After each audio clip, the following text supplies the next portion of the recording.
Sikiliza ndogo mpendwa, Mungu anafanya kila kitu kizuri kwa wakati wake.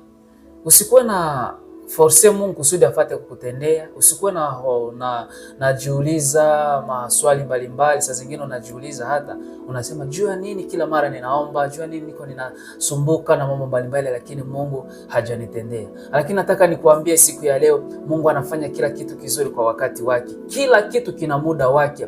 Chunga muda wa Bwana na muda wa Bwana utatimia, kwa sababu Mungu anakupenda na Mungu hatakuacha, kwa sababu Mungu wako mwenye unamwamini, Mungu mwenye unamtegemea ni Mungu mkamilifu. Sikiliza, acha nikuambie, kila kitu kina wakati wake, namna neno linatuambia. Ukasoma ndani ya Mhubiri 3:11 utakuta hivyo. Mungu anasema anafanya kila kitu kizuri kwa wakati wake. Alors sasa tegemea Mungu tu, tumainia Mungu tu, chunga ahadi ya Mungu iko inatimilika.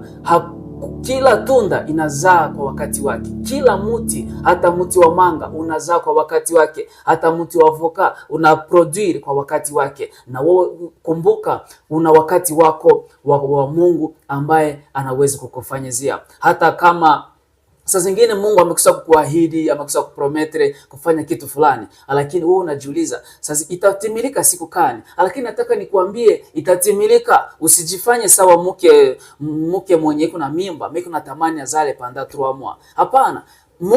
Mke mwenye kuna mimba anachunga panda 9 mois. Na ndio maana na wewe utachunga, na wewe usubiri, kwa sababu Mungu anakupenda na Mungu yuko kwa upande wako. Acha Mungu akubariki, ukuwe mtu mwenye kutegemea Bwana, kwa jina la Yesu Kristo. Amen.